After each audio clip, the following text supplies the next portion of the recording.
Good evening, Oriole Nation. We'll get going in just a few minutes.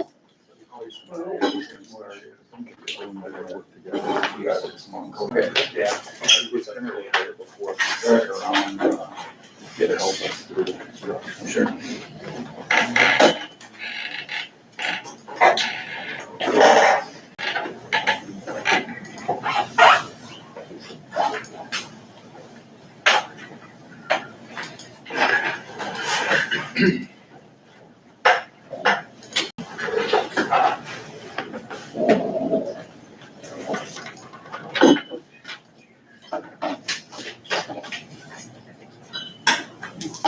We got a lot of this. Real one. Good, how are you?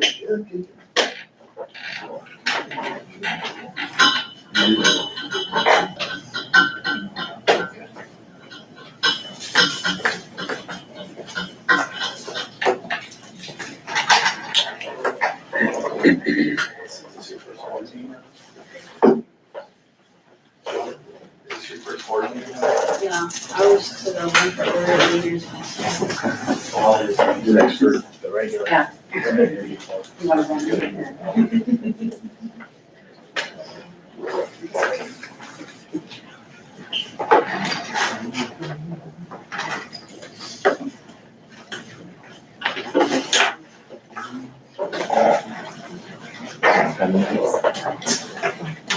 I'll remember it.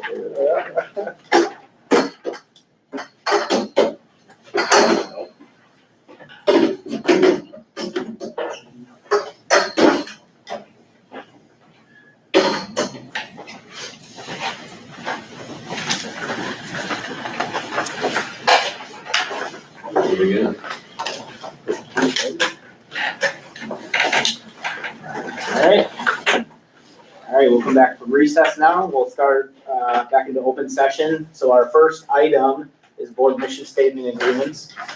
Yeah, so our mission statement as a board, we will develop policy that is representative of our community, set goals, and lead our district by collaborating.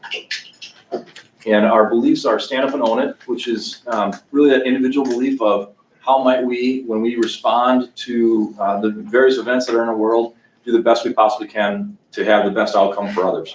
And then we are one is we need to do this together. We can't do it alone. And then finally, the courage to grow is we're constantly learning as we get better and be the best version of ourselves. Excellent, thank you for sharing. Our next item is our consent agenda, and we have 4 items listed. First is approval of regular board meeting minutes from April 22nd, 2024 meeting.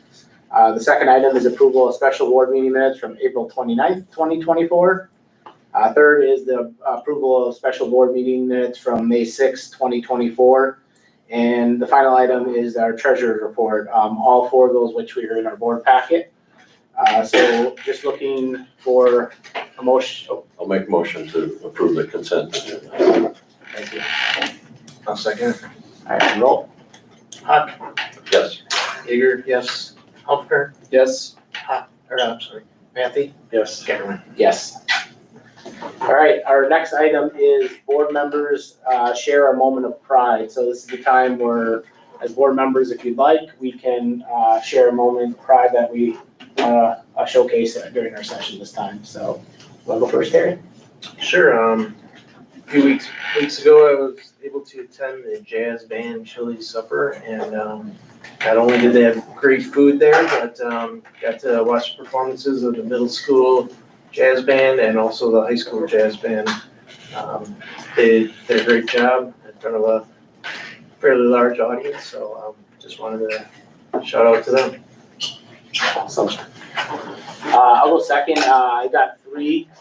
First, I'll welcome Jacob. That's my moment of pride. And everyone else that raised their hand to take on the open board seat.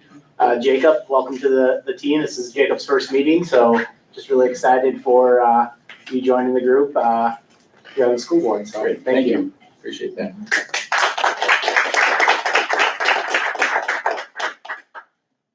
Other items I had, number 2, I had just a lot of excitement around the activities. I mean, I know, well, first I want to give a special call out to Jillian.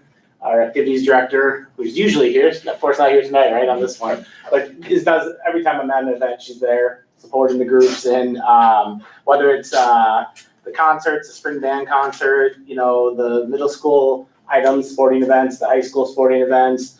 We also had some great things shown about Project Grill, which glad you're here as well tonight. And, you know, just the honor ceremony, I could keep going on and on. That, you know, that doesn't go unnoticed. And I think that's just really cool that we're always finding ways to recognize our students in our community and give those opportunities to our kids. And then final one is for Miss Viola. I came in, or when we swore in Jacob onto the board, and Miss Viola had like 47 different hair clips in her hair that day. And I was like, what the heck, right? What's going on? And it was because everyone gave in their tickets to put a hair clip in her hair. And I'm not kidding you, it was like 47 of them. So I thought that was cool, just the engagement that the FLC team is doing. So those are my three. Like you said, there's just a ton of things going on. I went to a few events, the incubator presentation, where they had some even schools from other districts a few Mondays ago. Mr. Wisner just does a fantastic job, and those teams do a great job of presenting, which is a skill that's really important.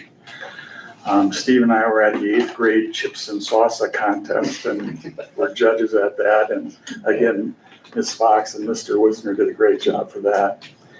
And then finally, the Trevor Way Gallery and ribbon cutting ceremony for the playground. It was a great turnout, a lot of people, a lot of enthusiasm, and that playground looks great. So a lot of good things going on. Good. I can Yeah. jump in. I was able to attend the Genius Hour 6th grade. Mr. Score and Mr. Flanagan put it on. That was the one that I was able to go to, and you know, kids had chosen a topic and were presenting to family members and community members and teachers and things like that on their topic. I thought that was pretty neat. They did a nice job. One that wasn't mentioned that I won't want to double up on, but in follow-up to my participation on the scholarship committee at the high school, we present school-based ones at the awards night, senior awards night, which was last week, and I presented the 2 board scholarships that are named after and in honor of former superintendents here, Don Kellogg Scholarship and Don Borneman Scholarship. And that's always fun. And I think Dwayne mentioned at the awards that we had over $700,000 in scholarships and that includes, you know, college-based discounts and stuff like that, but it's still a scholarship. And, you know, it's just fun to see the kids, students, young men and women, I guess I should say. And some of them wear a path in the carpet up to the stage and the podium, including Mr. Gabe, I guess I know he has, right? So anyway, that was really special, and I enjoy that every year. Awesome. Well, thank you everyone for taking the moment to share. Our next is Abe. It's all you. Thanks for coming back again. Yes, of This course. is the last official. I know, Yes, right? Yes. I was honestly struggling to find stuff. I shouldn't say struggling, but there's not much, so I was grasping at straws. So for student council, the incoming freshman officers have been announced. President Andrea Prudencio, Vice President Calliston Schamer, Treasurer Adeline Chitwood, and Secretary Ella Schoonover. So that's your freshman officers. I hope they enjoy their time and continue with it. And then our last student council thing that I have for you is it's Kiss a Senior Goodbye. And what that is you can pay, I think it's like 50 cents, something like that. You can give them an actual Hershey kiss, and you can write a special note to a certain senior. And they all got handed out during Oriole time today. So whoever your Oriole time teacher was, they would hand it out, and it's a really neat thing to do. So that was interesting. Spring sports, we got baseball, they moved their playoff game to Wednesday at 2 p.m. to avoid a graduation conflict and a Streisand concert conflict. So I'm glad they could move around and fit that in. Softball looks forward to competing tomorrow. I believe their playoff game is tomorrow to move on to the next round. And then track athletes are competing tonight to have a chance at sectionals, which are scheduled for Thursday. So good luck to everyone competing. I hope they all move on. And lastly, the last thing I have for you is the Streisand concert. Streisand concert and art show is this Wednesday night, starting at 6:30.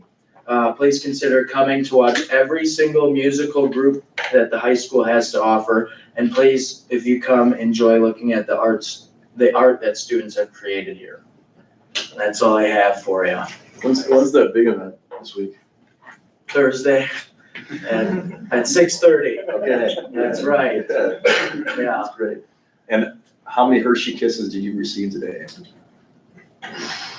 I received maybe 6, I think. All right. Yeah, from 3 different groups. And are there notes on them, or is it just the kit? the So actual you get Hershey a, Kiss? so you get a Hershey Kiss with it, and then there's this, I'd say it's probably like 4 inches by 1 inch paper, and it has who it's from, and then, a note, or a message. Nice. Yeah? Any questions? Well, you found at least 6 that are gonna miss it. Three. Yeah, Early congratulations to you too. thank Yeah, you, thank you. Great work. Thank you for Thank you. being with us too. We Yes. appreciate your time and being here and sharing the stories. Absolutely, Thanks for the whole year and good luck. thank you, thank you. That's awesome. Unless y'all be able to see you Thursday. Yes, You're always welcome to stay too. thank you. All right. See ya. All right, our next item is clerk's report. The clerk's report has donations, several for Backpack Buddies. Bethany and Mike Bedison, $50. Wayne and Janice Shingen, $50. Denise Gationbrooks, $75. All Tools NDT, $1,000. Bondi Food Pantry, $5,000. And Horseman High School Key Club donated a food donation. The other donation was for Trefford Way Playground. Mary Rashevsky donated $100. And that's it for the clerk's report. Awesome. Thank you, Terry, and thank you to everyone that made a donation this last month. Our next item is citizens' comments. This gives an opportunity for anyone in the community that would like to share any feedback to the board. All you have to do is state your name and address, and we just ask that you limit it to less than 3 minutes. Any comments today? All right, we will move on. So Sue, it's up to you. All right. So if, maybe this might be the first time you've been to a board meeting, maybe it's, you've been here many times, but what we like to do is we break down the strategic plan, and our strategic plan has 4 different buckets. And one of them being learning and academics, another being financial and operational, another being engagement and communication, and then finally safe and emotional healthy schools. And so we're gonna start out tonight with learning and academics, and Adam, if you're gonna take the role here and get us started, that'd be, Mr. Broden, come on through, and I'll get your slide deck right going. So we have some great students from Bessie Allen Middle School here today, and I'm gonna kind of kick us off here and then turn it over to the students. They have anything to say, but just allow them to speak to the math contest that they were at just I think in late April. So I'll kind of prep them, and then I know Jordan and Madison just got in here, so we'll turn it over to you then to give any input, and then no pressure on that, but the board might have questions for you too. So Mr. Gonzalez couldn't be here tonight, and then our 2 math teachers that have kind of led this the last couple of years, Mr. Smith and Mr. Kuhn also couldn't be here, so they asked me if I could kind of present this information. So basically, UW Oshkosh holds a math contest, and it's across the state for grades 7 through 11. So the last couple of years, we've sent some of our 7th and 8th graders. And Jordan, did you go last year too? Okay. I have robotics. Okay. So we have some of our 7th and 8th graders here today. They compete in individual math tasks and competitions, and then they also have some team competitions involved on that day. It's a full day for them. They feed them lunch. They're on campus. You can see statewide the numbers of kids that were there. So, pretty amazing too. I think some of the schools I saw, like Brookfield Academy and up in Appleton's, kind of all throughout the state, embarking on Oshkosh for this math competition. So we were able to set, and every school is kind of limited to numbers. We were able to send 12 7th graders and 12 8th graders. So as a math department, we kind of talked, we looked at obviously some of the math scores and things they've done in the classroom, but also we're looking for kids that are passionate about math, or again, sometimes those numbers don't tell the whole story on a student's thinking within that math space. So of those 24 students, we had a few on the screen there that were in the upper parts of either the individual competition or of the team competition, which is really cool. So on this slide, you can see, Jordan is here, one of our 8th graders. Jordan was in the top 10% of all those students, so the 334 8th grade students. His score was individually in that top 10%, which is awesome. So, think of doing the math here, I guess, right? Maybe in about that top 30 overall in the state, which is cool. We had Madison, she's a 7th grader. She represented both the individual and she's on the team. So her individual score put her in that top 25th percentile in the state. And then she was on a team with her and Allison. Allison's here today too. And their team was in the top 50. So those 177 teams, the first year I think we've had teams that scored in that top half or place, which is really exciting. And then last but not least, we have Jonah Long, another grade 7th grader who was on a team that was our highest finishing team ever. So they were in the top 15%. So pretty cool. And those teams were 4 people, right? On your teams. Did they let you pick the teams this year, or did they assign you? Not in our day. Oh. Mr. Smith. So So, and they can talk more about that too, but really cool thing. I love, when I talk to our teachers and students that have gone in the past, they had really great things to say, and I think I love when we can treat academics kind of like that athletic space, get our kids competing and celebrating those things that happen inside and outside the classroom. And before I turn it over to the students too, this was one of the questions Mr. Smith threw at me, so I thought it'd be really good to just kind of show you some of the math that they're asking these students to do. So again, really math that's making the students think and use skills that they have and reasoning. And again, on that team side, maybe a little bit you can put your brains together to think through that.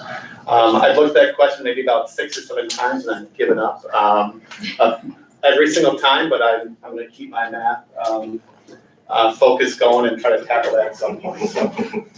So with that, I'd love to turn it over to any of the students here. If you want to say anything about the experience, I know they had lunch, so if you want to talk about the lunch was good or bad, or anything at all before we pass to the board if they have questions.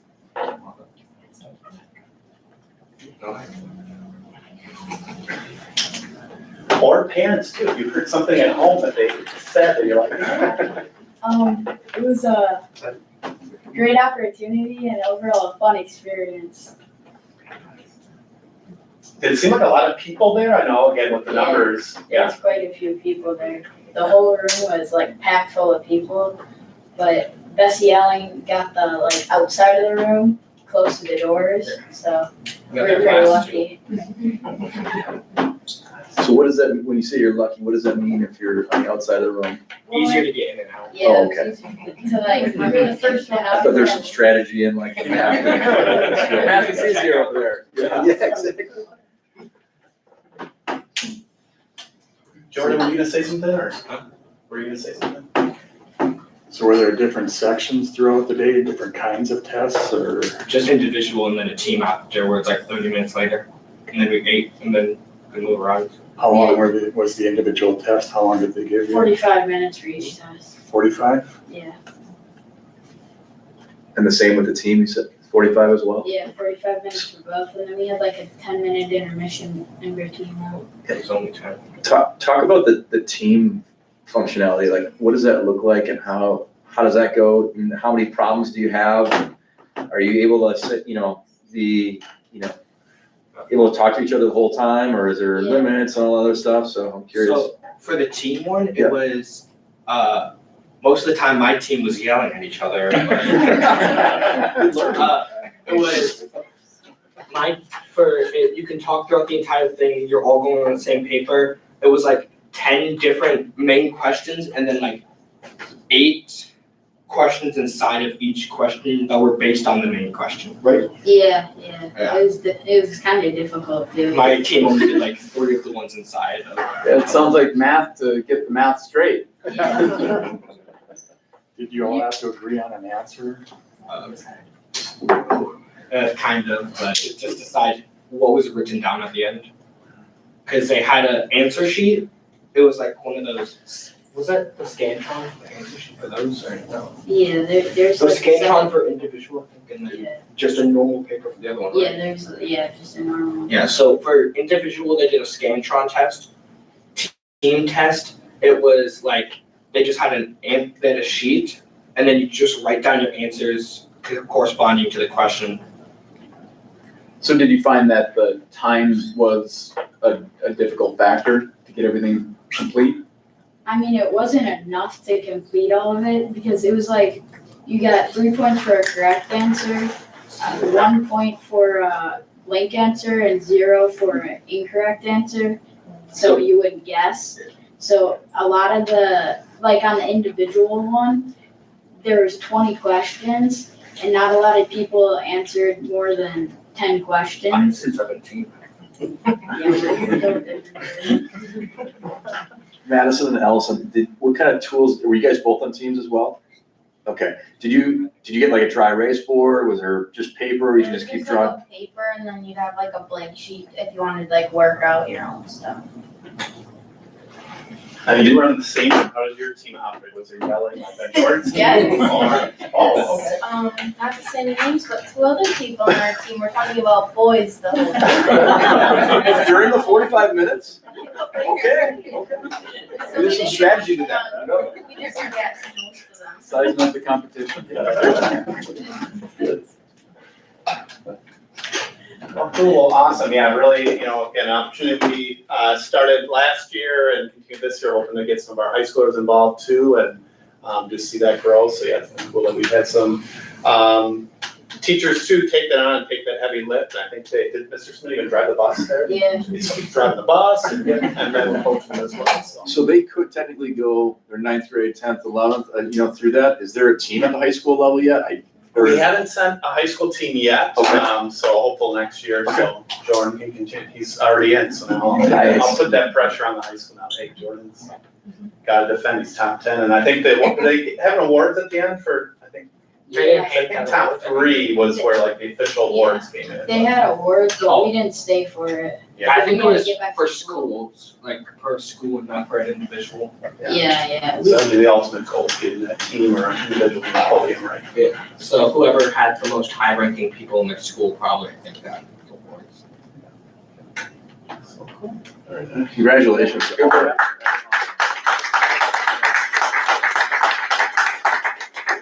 Thanks for representing our district too. That's just awesome, great narrative, and appreciate you all. And I know some of you are new to the board meetings, we're gonna keep going with stuff, you're welcome to stay, or you could sneak out. Anytime. Yeah, so feel free. Most people sneak out. Have a great night, everybody. No, it said 27th.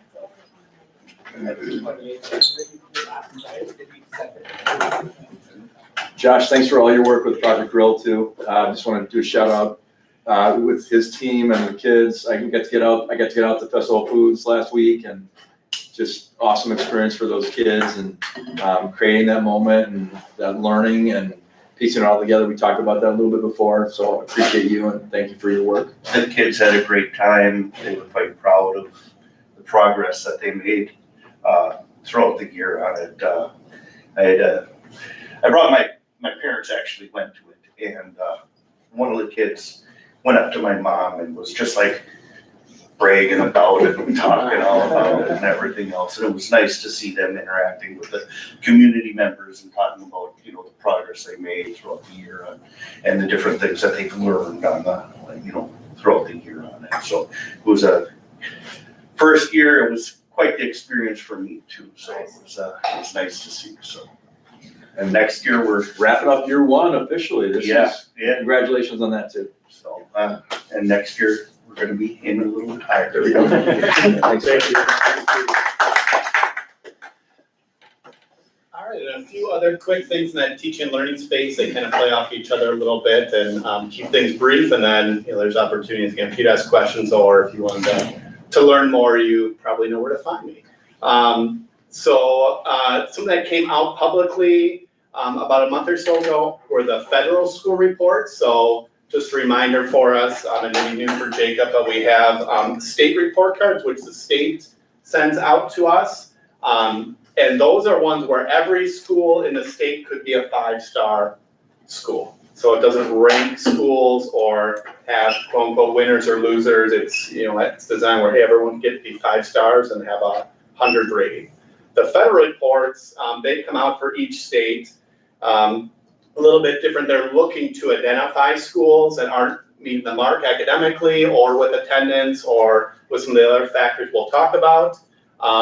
And they're looking to see who is like in those bottom 10%, bottom 15% schools. So again, a little bit different. I always like to say it's a little bit truer indication of maybe where schools are at. I think it's a more honest look at schools. So, and as you go to, if you go down that third bullet point, the little sub bullet point there, it's looking at achievement for state assessments, growth for state assessments, graduation rates. This is the access testing is not on the state report card, but the access testing is on the federal report card. So that's the test that our English language learners take. So it's looking at how much growth those students have. And then absenteeism are in those federal reports. So some of the same metrics, some different ones. For our district, we've never had identification. We did not this year as well. So I'll kind of give you a quick look at our scores, but you know, again, we get some percentile ranks, which is really great. So we can see how we compare to other schools in the state. And again, not everyone quote unquote can win. There's gonna be some schools that score lower by design and get identified. So the other thing I'll briefly mention to that middle bullet point, there also is an IDEA report, which is looking at our special ed compliance and how our students in special education do on academics with achievement and growth. So we weren't identified for anything there as far as not doing what we should do as far as state mandates go. And Chris Schultz, our director, does a great job in that space. So we've actually, I'll show you that briefly too. We've actually had the highest scores that we had on that IDEA report ever. So cool stuff. So I'll just kind of toggle in really quick. And again, this is one that we just have a look at these reports historically. So I'll just do a couple quick things here, and then if you want to dig into this deeper or want to chat with me or sit down with me, I'd be happy to do that. So a lot of numbers and things here, but again, the biggest thing is you walk away just knowing that you have no identifications or nothing that we would have to do or we weren't identified. This one is just, again, a lot of numbers here. The piece that I would take a look at, this is the last 6 years that I've had this report, and this is an IDEA report, so special education, how are we doing with compliance and how are we doing with achievement levels for students in our program. So that last number on the right-hand side, you can see is 94%, and you can kind of see that trajectory of how we scored. So I think we lost maybe 1 point or 2 points total on the various metrics they look at. And again, just to give you a little idea here, they're looking at all these different indicators. So graduation rates of those students, dropout rates, growth, achievement and participation, and then some compliance things like IEPs are written timely and some of those factors as well. So, And Adam, on here, is that I don't want to say the place, but where we're at within each of those areas? Is that what it says? Like, yep. So again, this is kind of year by year. So this one was the first federal report that came out, and then all the way to, you can almost see we almost have everything as green. And this report for this special ed report is based on, you can get 2 points for every category. So you get 0, 1, or 2 points. And that does give a percentile there. So again, this one kind of, if you want to look at this closer with me, totally, I could share this with you, or we could sit down. But again, I know Chris Schultz does a really great job. So again, our overall score was 94%. So almost maxed out for this. Quick questions or thoughts before I show you the school report card overview?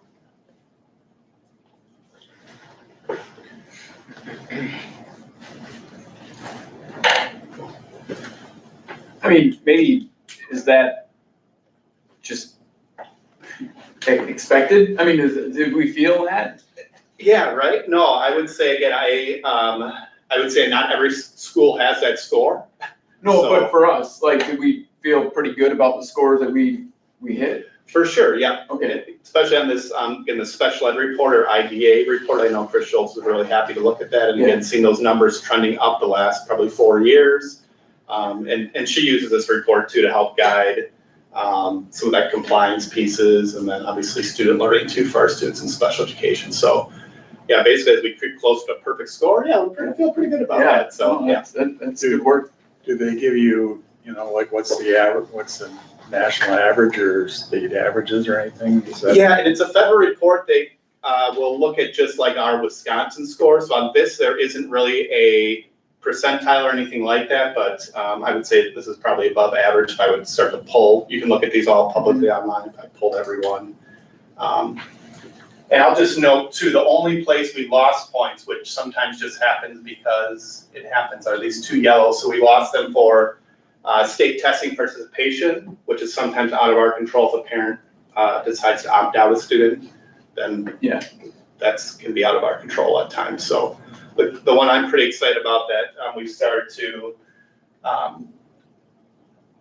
see really getting those 2 points total would be for math and ELA test scores for our students in special education. So we maxed out those 2 points the last couple of years. So, and you can kind of see there were yellow a few years ago, and then we've now getting those 2 points, which is cool. Adam, could you send that spreadsheet? Because I'm having trouble really seeing close up the numbers. Yeah, for sure. And again, it's a beast of the report. These reports are about 20 pages long, so it's again, you can certainly go online, check them out, but the spreadsheet I can send you, and then if you have questions, reach out to me or Chris. So. Okay. So the other tabs down here just go through our summary scores, and I have a historical view on these too. There was a couple years up here that they did not have the federal reports due to COVID and due to lack of testing, so just note that.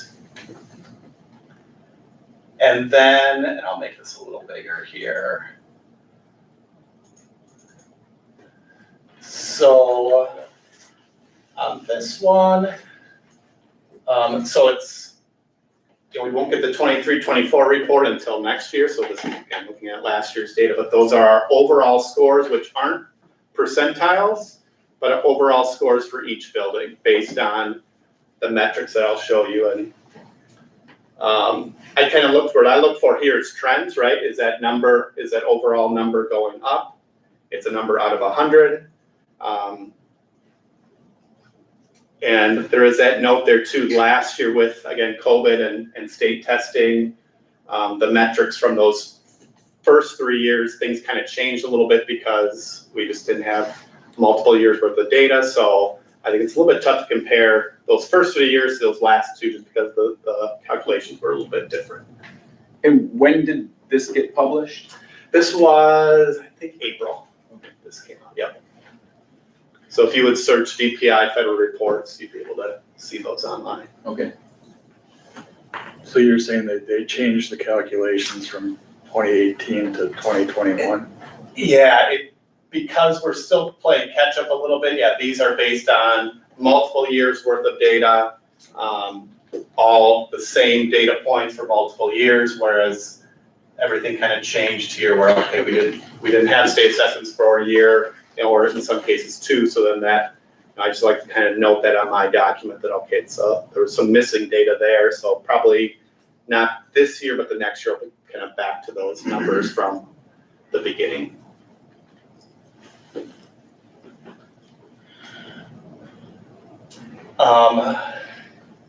And I'll just show you so here's this is a percentile rate then here, so this is for achievement.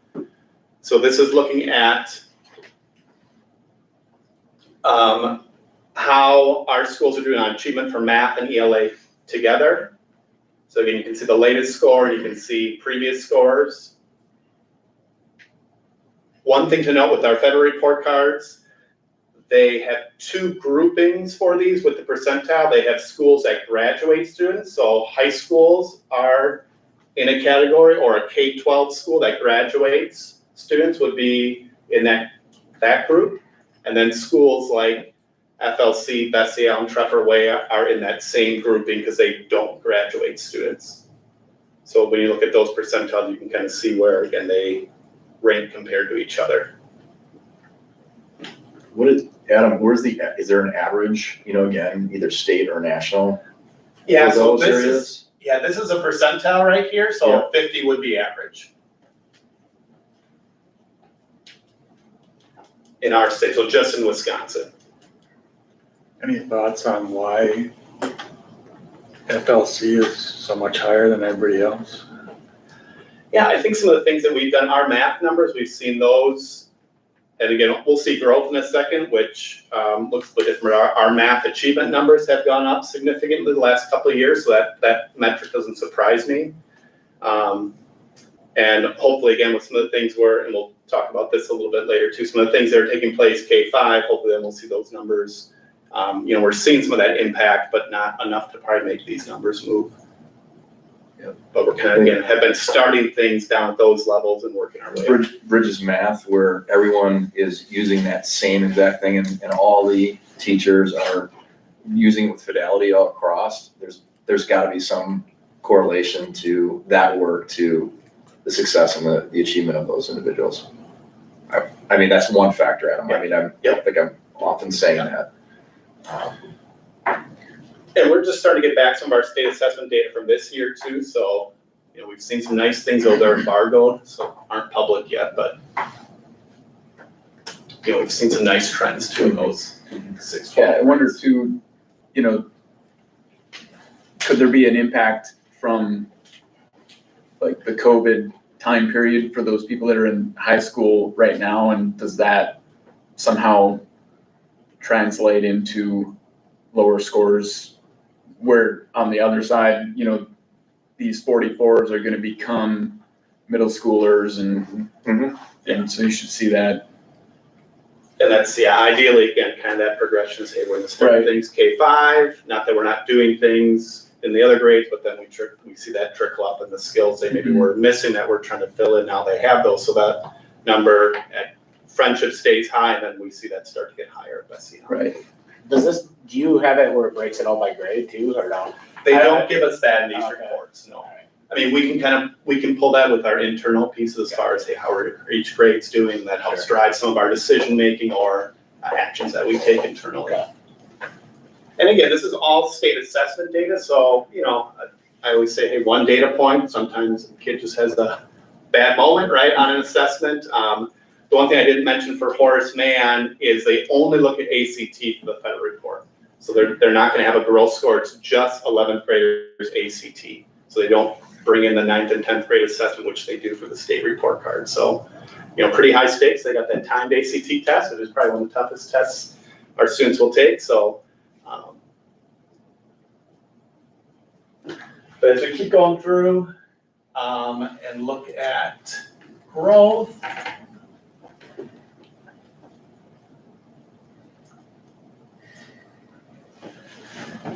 and growth is calculated a little bit differently, not to get too nuanced, but it's looking at the growth on our state report card for the DPI is value added growth. So looking at, do we add value to students that are like ours? Whereas this growth is looking at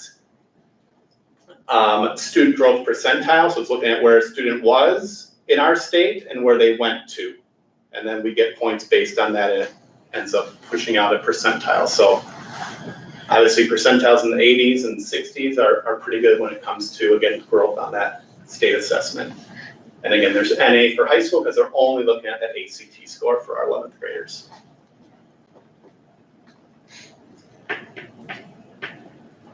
And again, this is math and ELA combined, so sometimes math or ELA might look differently, or it's maybe carrying some of those numbers, but definitely good things there. When we see percentiles that are in that top half or almost some of the better in the state. Graduation, really not much to look at here. Our graduation rates are usually really solid, so this is just a flat graduation rate. And this is always lagged 1 year, so the data is from 21-22 on this report. And they look at 4-year and 7-year.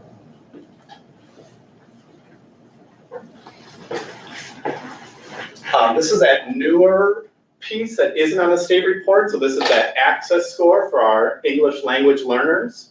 So this is a percentile on how those students are doing on their access and their growth and progress. You can see at Bessie Ounce, we were in those 90th percentiles and 80s. So again, we've had some really good scores in this space.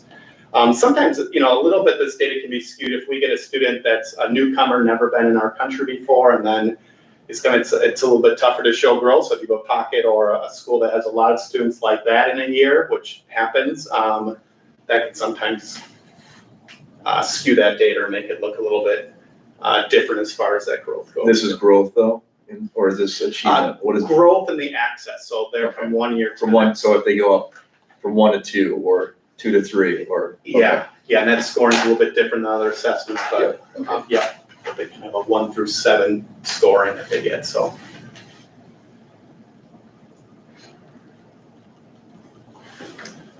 And then absenteeism, not much to look at there, and we do pretty well with that. This is a data error, but it got pulled that way. And that's his lag data too. So we're not 100% attendance for the whole year. Brett? Or are we? Great work, Brett? Good job, Brad. Yes, all paid off. Well, what is that now? What is 87 in Bessie Allen mean? Is that they rank 87 in the schools, or their absentee rate is 13% or whatever it is? Yeah, so this one, I'm actually gonna go back to, because I wouldn't want to misspeak on that.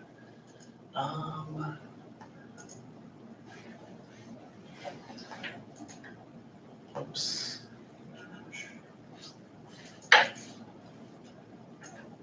So, I don't know if I have it there, but that, I believe that is just a flat rate of what that absenteeism rate is. Okay. So not a percentile on that one. I'd have to double check that. But again, when we're gaining or losing points would be in that achievement and growth. That's where, and how the calculations go to, kind of like the state report card. There's different weightings on things. So mostly, again, the achievement and growth are going to be weighted the most. So they're looking at the academics mostly on these reports.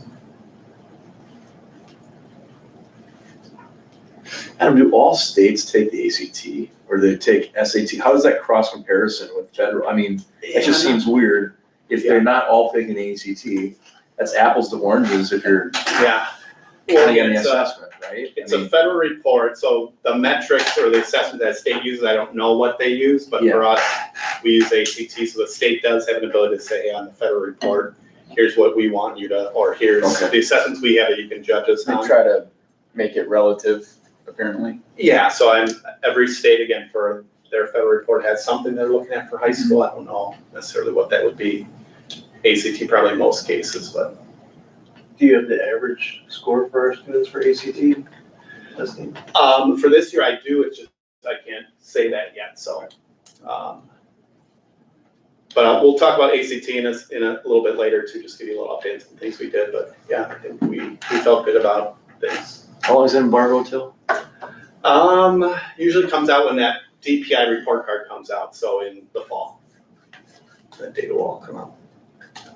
So I'll be careful not to say anything like the ships and stuff, but.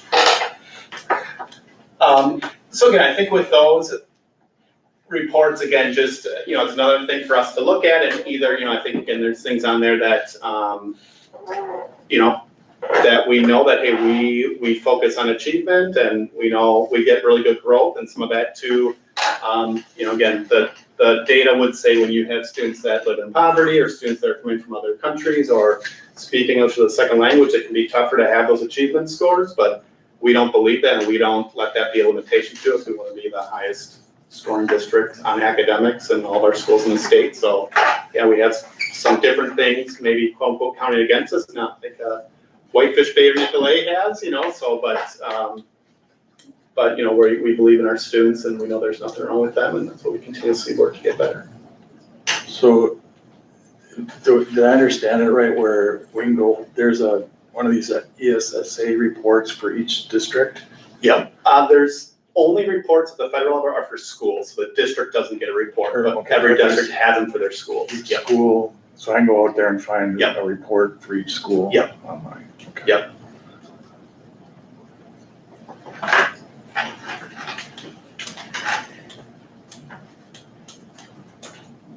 Any other questions? And I'll definitely share that with you, Steve. Get a closer Yeah, if you look could at that. send it to everybody, that'd probably. Sure, be yeah. perfect, yeah.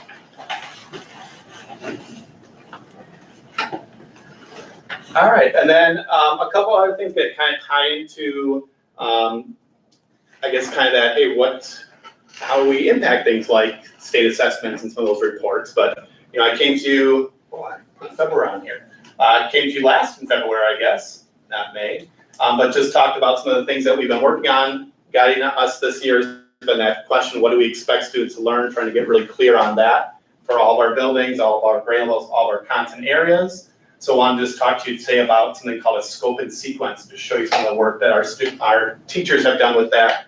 I invited someone to come here and speak today, but they had other things going on and couldn't get here, but that's a great thing to talk to our staff about too, if you see them out. This fits into, as Dr. Mino was talking before, with the KPIs and culture playbook, academic expectations, so all the things that we've been talking about for the last couple of years. And again, we like to have our movement within our system going from, our big KPI goals down to those individual goals and vice versa. So that good design within what we're working on. Which is, I just want to clarify, we started that this year. So last year we were in the process of building it. Now, this was the first year we've actually had it in play. Does everybody understand what this chart basically, so the strategic plan's on the far left, the middle is school, continuous school improvement, which, our building administrators come in either quarterly and share like, what are those upticks in the academics and learning in terms of literacy and math, reading and math, and share that out. And then what they're doing as that continuous improvement is, it's all based upon those individual SLOs, which are also working on specifics in reading and math in their classroom and pinpointing a specific area or laser-like area that they can get students better at as a collective whole. So that SLO is the same as a full building. So they're working towards that strategic plan of the benchmark to moving it up. And we've seen this one a couple of times when we come here before, and our teachers do that too, but this idea of, hey, we're not just doing stuff to do stuff. We start at the top and work things down to that individual teacher level to ensure great things for kids. And again, we have those Thursday mornings, that's that collaborative team time, which we talked about, where a lot of this work that I'm going to share with you takes place. So the biggest thing there is not talking about students, but talking about their learning. So we focus those conversations on that learning piece. And this will be a review, it may be new for Jacob, but again, the piece that's driving a lot of this work within teaching and learning are these 4 questions. So what do we want students to learn? That's been this year, getting deep into that question. How do we know we're learning it? That's going to be next year, we start to get a little bit deeper into that. So that's the assessment end. Not that we're not doing assessment now, but we're going to have that more as a focus next year. And then what do we do when they don't learn? What do we do when they already know it? So that's going beyond that learning once we look at the assessment. So, and you can see that micro, macro level. I always encourage our staff. We look at this big picture, so kind of back to that last diagram, like we look at that as a district lens, but then also when that teacher's sitting next to one student, thinking about what does this one student need to learn right now? How do I know they're gonna learn that in this moment? And then what do I do when they don't, or they already know it? So those questions can be used throughout our district, our buildings, and even in individual lessons with students. And this one we saw again too, the times I pushed in, but just, there's a lot of research around the work that we're doing and how it has an impact on student learning. So a lot of the great research that you'll see out there that most districts reference nationwide is from John Hattie, and he looks at an effect size of 0.4 being 1 year's worth of growth. If you do these strategies, they're gonna have this major impact on student growth. So a couple things that align to those collaborative teams are teacher clarity. So again, do we know what we want students to learn? If we ask that question and we have 4 math teachers that aren't on the same page, that's gonna be probably not setting our students up for success, because our teachers aren't set up for success. And then that collective efficacy, so us collectively being on that same continuum, same page, again, back to that picture of district level, building level, individual teachers. And you can see those effect sizes there are a lot bigger than 1 year's worth of growth.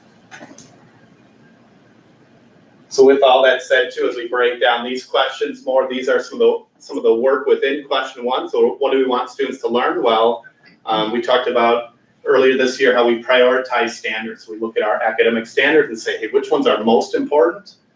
That gives us that sense of urgency, and we know that, hey, when you're teaching this is one of the most important things our students need to learn in this math class, in this science class, in this social studies class.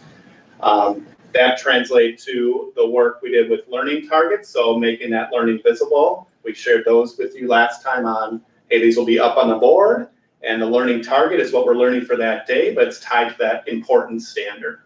And kind of showed you last time too how we break that standard, which can be really complex, down to that small piece that can be taught and learned within the classroom. And again, if you're getting in classroom, you should see those up on the board, and teachers having a learning target. I think of one of our principals, the really great thing she's noticed this year, which is perfect and is a great metric, is when she asks kids in our classrooms, what are you learning today? They typically now will tell her a skill as opposed to, I'm coloring or I'm doing math, but they can get down to, hey, I'm working on adding or subtracting fractions. So they, that helps with, again, if we can be clear, our students can be clear. So the piece I just want to share with you today, kind of where this starts to come together and is a little bit more visible, would be something called a scope and sequence. So I just have a couple copies here for you to take a look at. Different grade levels, different content areas. Like 1, 5th grade math, 7th grade social studies, high school biology. So we kind of asked ourselves, or the question we're trying to answer with our scope and sequence is, can all of that priority learning and those targets and skills be mastered in 1 school year? So again, we kind of had our math group here before. It's kind of a math equation. Let's put it on paper by month, by quarter, and see where that all falls within 1 school year. So you can see some examples, and I did give you the whole scope and sequence, but you can see September, October is on there. We go through all the way through the end of the school year. Again, as we're thinking about that question of what do we want students to learn, it's really important our teachers know that first and foremost. So this could be an accountability piece. Do I know what skills and what targets I'm teaching each month that are really important for our students? I also put on the screen there, it's also a system accountability. So we don't want this just happening in 4th grade or 3rd grade or high school. We want it happening written, visible, and shareable. And you can see too that obviously 3 different buildings worth of scope and sequences, but they all look similar. So anyone in our district can pick that up and know what they're looking at. Can I just stop and ask a couple of questions? Yeah. So if you go, can you maybe go back to the last slide? So that priority standard, so if I say this wrong, stop me, because I'm basing on what I understood last time, which could definitely be wrong. So those Thursday meetings were set up, and the teachers were broken into groups. And there was this big list of standards from the state curriculum. Yep. And each group of teachers went through and kind of pulled out the ones that you wanted to prioritize. And so I guess I got the impression, right or wrong, last time that some of the teacher groups were further along than others. So I guess at this point, since we're close to the end of the year, has every group gotten through their priority standards? Yeah, great question. So most of our teams, when we look at that question one work, I think every team has priority standards. Okay. Almost all of our teams, again, have those learning targets, which are those little skills within those standards. And then almost every team has what you're looking at here, that scope and sequence. So they've mapped it out where that learning is going to take place and how it's going to look. So there are some teams that haven't quite gotten to that yet, which is okay. We're talking less than a help them. handful. Yeah, so we have plans to help them get caught up, so. So then in the process, so the group of teachers come up with, here's our priorities and here's the examples, the learning targets. Mhm. And then are those reviewed by somebody, yourself or the principal or somebody to say, yeah, these are appropriate, we agree with that? Yep, so myself, I look at those, our principals, again, are active in that space too, so they're checking with teams throughout some of this work, and maybe a team is stuck on, hey, what should this priority standard be, where they can help facilitate that conversation. Kind of as this year ends out, I already have meetings with our principals to do another audit of those, just to say, hey, let's look at this together, both get our eyes on to make sure we think this is in a good spot. The one piece though with that too is this work is never done.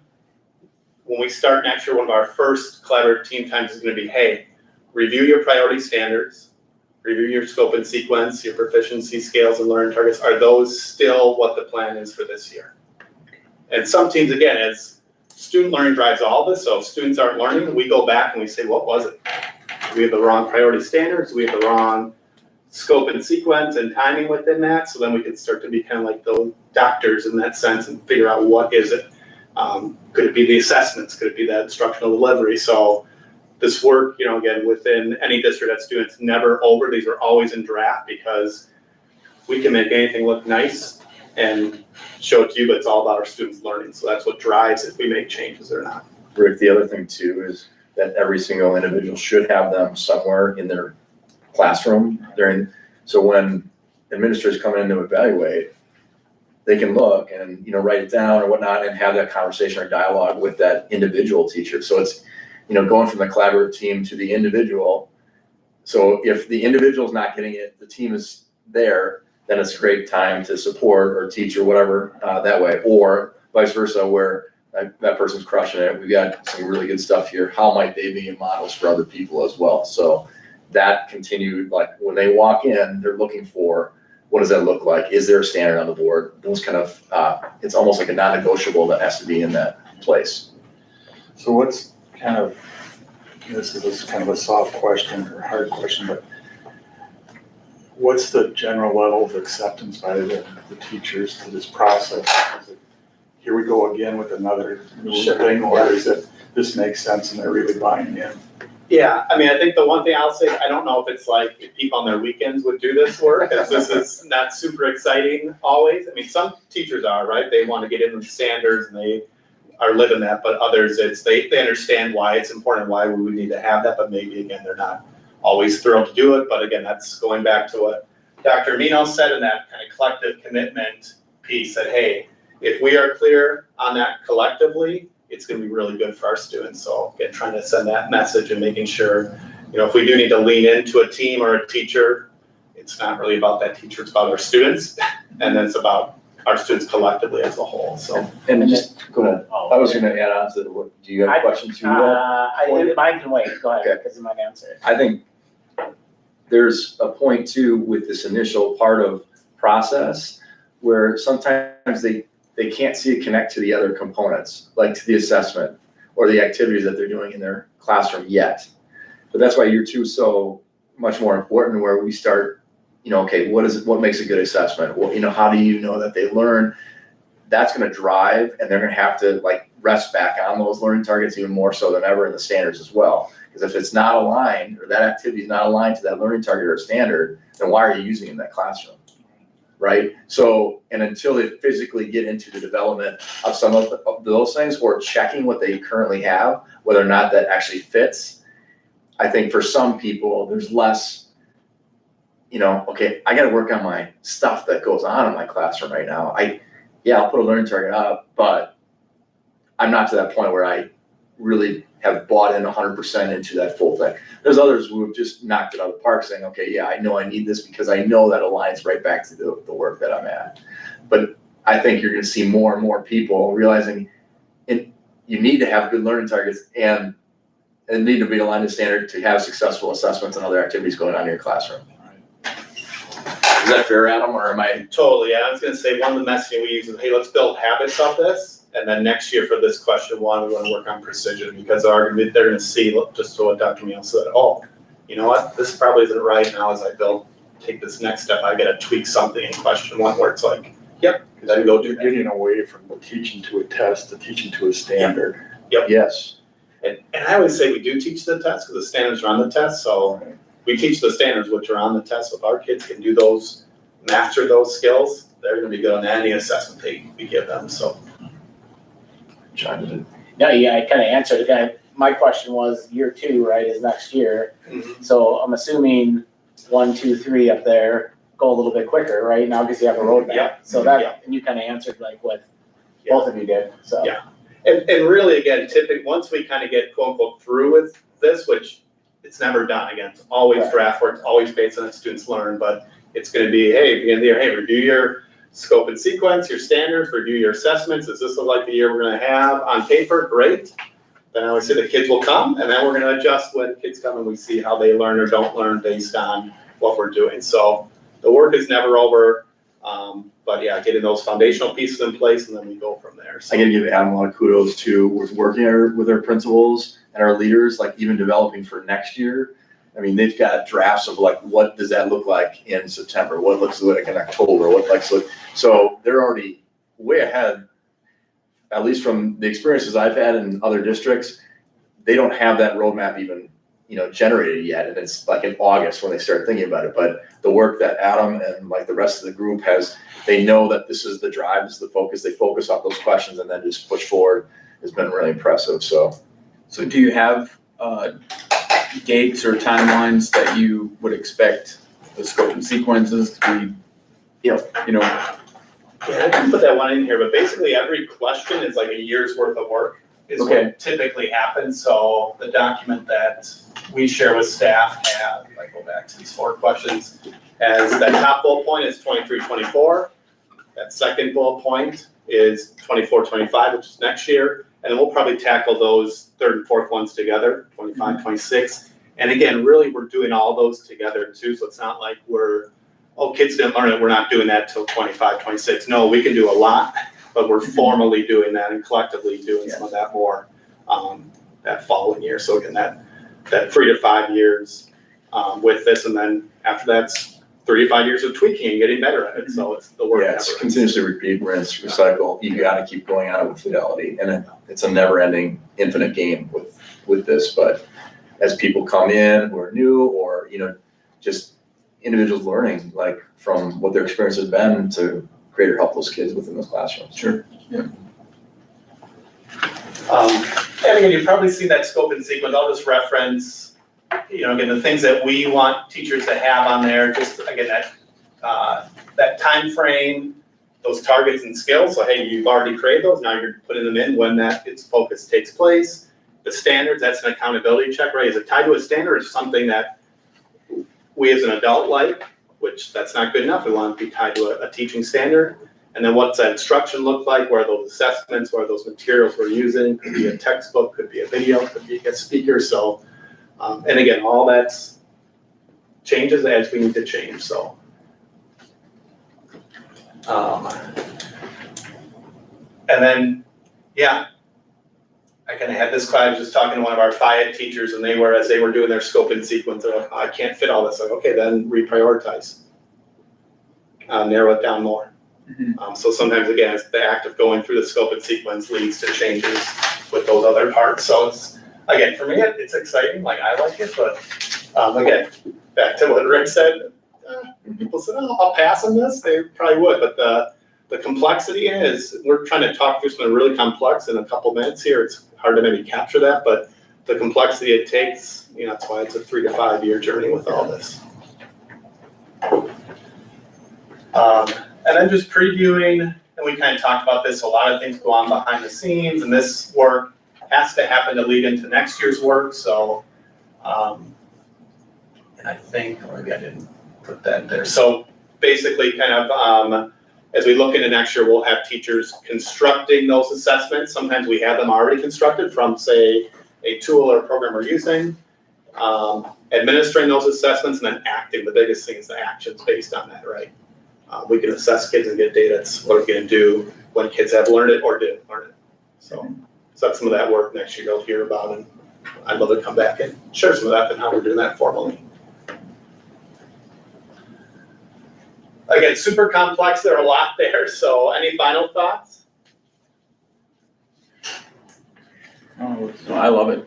This is the recipe to get, when we look back at that achievement, I mean, it's gonna take time. And if you remember, Ted Knightsky is one of our board persons that helps us out with training. He said, you gotta really look at your first grade class right now and see where they're at and see how this goes, even from starting at this point. And so you might not see huge gains in that, latter portion in the students' careers right now yet, but 5, 6, 7, 8 years down the line, you're gonna be, seeing that. But you gotta watch that first grade team come through as they're moving through the sector. So. Can you send that presentation out? Sure. first too? Yeah. And just note too, again, there's lots more complexity to it, so, but yeah, I'd love to chat with any of you too. If you have questions, let us know, or get you to teachers or principals I can speak to as well. I encourage you to go talk to the principals. I mean, just email and say, is there a possibility I can come and chat, talk? They'll let you know their journey too. It's great.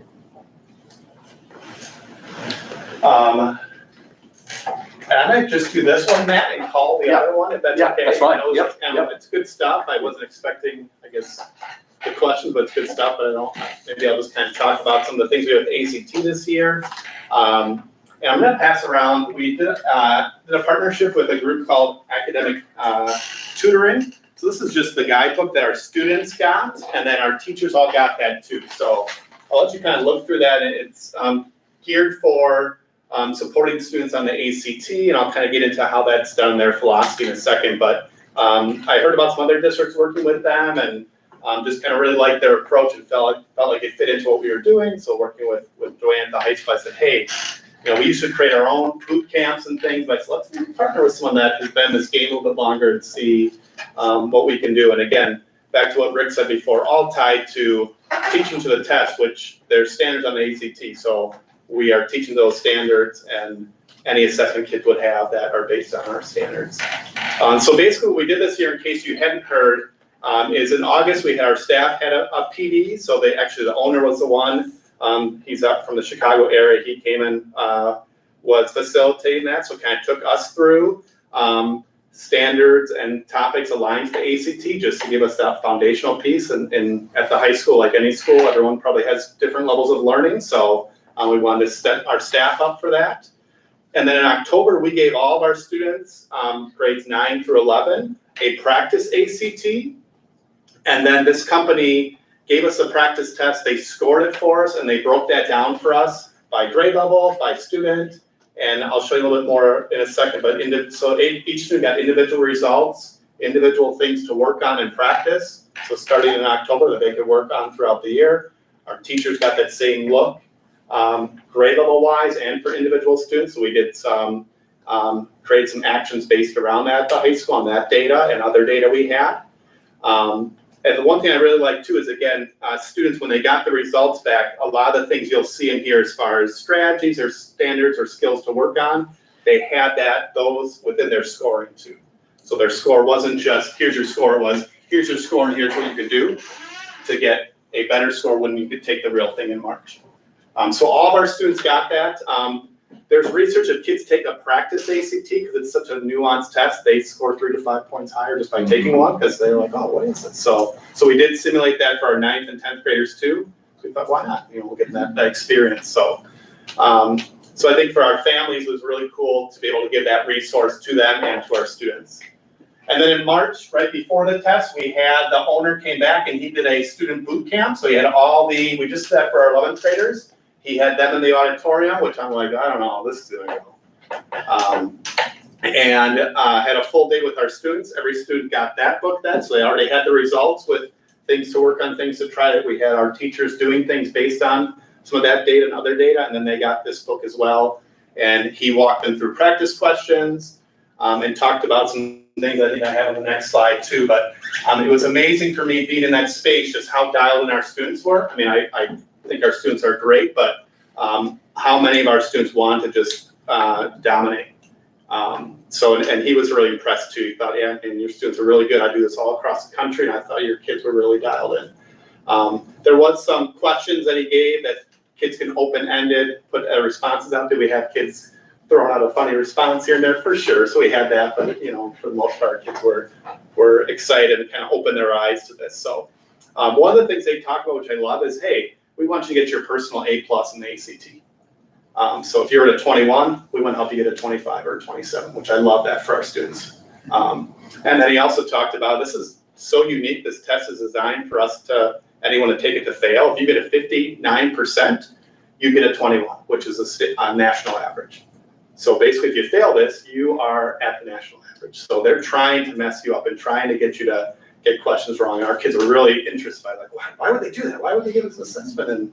And then he really made that point too, which I love for our students is, hey, some of you might be thinking about a certain path, but don't rule out college.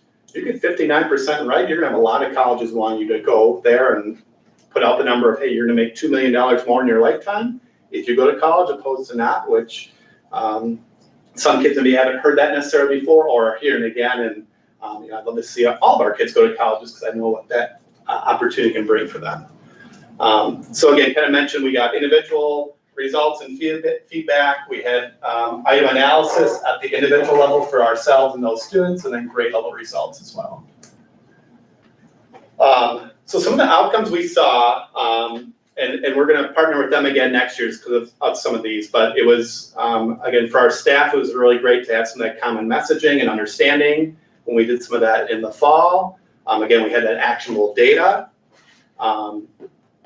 And our staff, we were just sharing some data internally around ACT, which we can do. We can't share it publicly in a study like this, but we were looking at those results and we said, hey, why do you think we got these results?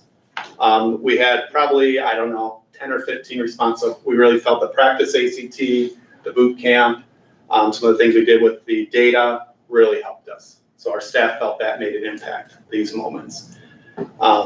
And again, our students, the outcomes, I can't share the outcomes on the assessment yet, but I felt like they were getting that right messaging, and it was really cool being in, well, I'll back up there. I had a lot of students after we took the practice ACT, contacted the school counselors, and they contacted me and said, hey, this student wants this test rescored. Can we do that? I'm like, for sure we can. So maybe they didn't bubble in something dark enough and they felt like, man, I should be higher than this. And I want to get the right data back and the right steps. So that was really cool for me to be able to have that moment to say, it probably had to be 10 or 15 kids like that, which was really cool. Again, sometimes there's a thing of like, oh, our students don't care about their learning. Well, no, our kids do a lot for sure. And I had a chance to even reach, I couldn't resist it when I had kids reaching out. I'd be like, hey, I noticed you got like a 28 on this practice ACT. You should probably be thinking about our school record on the ACT when you take that in the spring. And again, kind of using that athletic approach, right, to be like, hey, go for a school record, why not? Or hey, you got a 21, I'd be thinking about 25, then you should be thinking about going to college. So just be able to throw that into there for students as well. And then at that boot camp itself, it was really interesting. Again, wasn't expecting this, but I couldn't tell you how many kids came up to me and were like, oh man, I just got like 8 of these practice ones right for math, just as we were doing practice in real time. And that was like my weakest area, so I'm so excited now for that assessment coming in a couple weeks, because that was the part I felt like I was missing. So it was just cool to hear some of that from our students and really engage again that learning, the steps that it takes within that ACT, so. So again, something we're looking to partner again, but again, really like this for our students and families, to offer that service to them, and then again, some of the outcomes, when we share in the fall, I think, we'll speak to that too. So again, kind of a bigger, more complex thing as well, but just a little snippet of that, so. Any questions or anything? I guess, you know, do we break it down, or does that company break it down for and I don't even know what the, or MPTC requirements are for AC, you know, to even have an ACT score or not. But, you know, I know that in the past, you know, like if you look at an 18, what is the absolute, like, how do you get that 18, you know, and how do you, like, you can get half the math questions wrong. So if you can just focus on 20 of the math questions and nail those 20, you're gonna have at least an 18 on the, you know, the math portion of that. So I don't know, do we teach that skill as well, or were they teaching that, you know, because I think some students, whatever which way you cut it, you know, aren't fond of this, or also just struggle with that. So, Yeah. you know, even to that point where we're like encouraging those individuals, like, you can do this and you're gonna get this from that, so. Yeah, no, and our counseling team and teachers do a great job trying to explain some things around like scholarships and what it takes for grades and ACT to get to certain levels of post-secondary schooling. But also in that boot camp, he went through all that and said, okay, if you get, again, you know, and it was really eye-opening for kids, like, oh, if I get a 50% on this, I can go to a 2-year, like, I didn't know that, you know, and I think that was one thing too, even our staff hadn't heard that before that. Hey, if you get a 59%, you're at the national average. You know, 21 is easily a score that you should be going to college, and then he even made the point too, that once you start at 21, you can get money for going to school, especially if you're, maybe have some disadvantages with income things, schools will want you at that 21, they will give you money to go to school. So for kids to hear that maybe again, or, you know, again, I don't think it was the first time they heard some of that, but to hear that again in that setting as they were a couple weeks from taking the test, I think had an impact who made that more real, so. So again, the messaging from that person was really great for our students and on point. Thank you, Alan, for Yeah, a bunch of information. That was Yeah. really well. Thanks, Al. We always take a lot from you, so I appreciate you. I'm gonna try to get back on. Oops, that's the guy. Let's try this one. Here we go. I'm gonna jump around a little bit here. Brad, you've been so patiently waiting. We're gonna go to the safe and emotional healthy schools portion, and Brad's gonna talk a little bit about what's going on in those neck of the woods. Yeah, awesome. Brad, thank you. Thanks. Appreciate the opportunity to talk tonight. When we talk about our safe and emotional healthy schools, obviously, student well-being, safety plans, student behavior, staff wellness, all kind of falls under that safety umbrella. We work very hard as a safety team. I know I've given you guys a lot of updates this year in terms of what we're doing, how things are rolling out. We have an opportunity every year. The Office of School Safety requires us to submit 5 different forms of paperwork that are required so they can make sure that we're up to date with some of our like blueprints, school safety plans, school safety assessments, school safety trainings, and violence drills. So every year, January 1 comes that due date. We get our stuff in. This year we got our stuff in. You get some feedback back. A lot of our feedback was good, just talking more about like our mapping system, and we're kind of in that old school blue, you know, the old blueprints and those types of things, or old building models that we have had and submitted those. So we really tried to figure out what can we do in terms of how do we upgrade that a little bit to make sure we're kind of being compliant with what other school districts are doing. So part of that came with the school safety officers having a grant that was out there for us to look at getting digital mapping for the school district North Powell.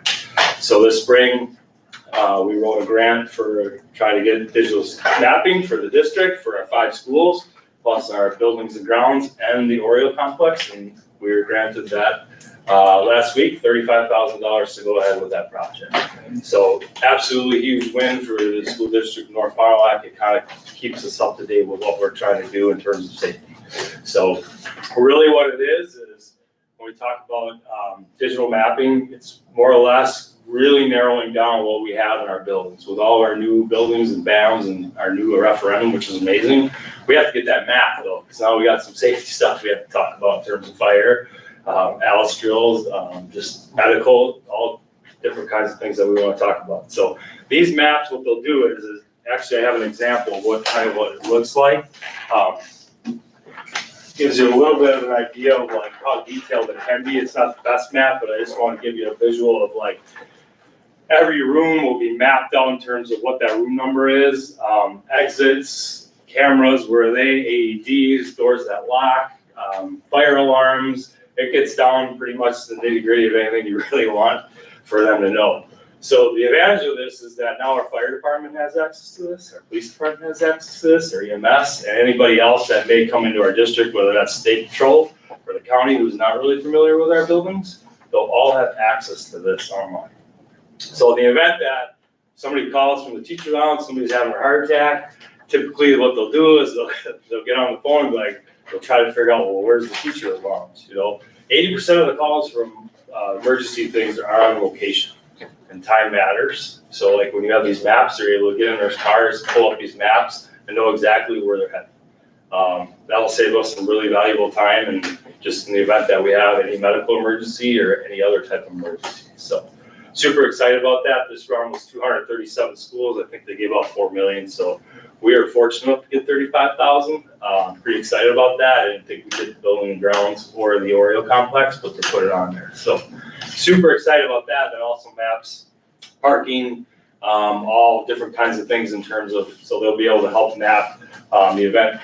Hopefully we don't, but we have a fire that they would be able to show like where they would be in when they come and arrive and do certain things on that. So any types of reunification or other mapping that we try to do now, we'll have some better maps. So it won't be my Google drawing maps, so people will be excited about that.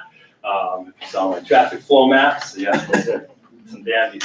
But we're really excited about it. It's a big win for us. It's just another step in the direction of getting better in that bucket, and just making sure that we're doing the best possibly that we can do to make sure that our staff and our kids are really safe here. So, yeah. Who does the actual work? So now we have to find a company. So I'm actually meeting with a company called Critical Response Group.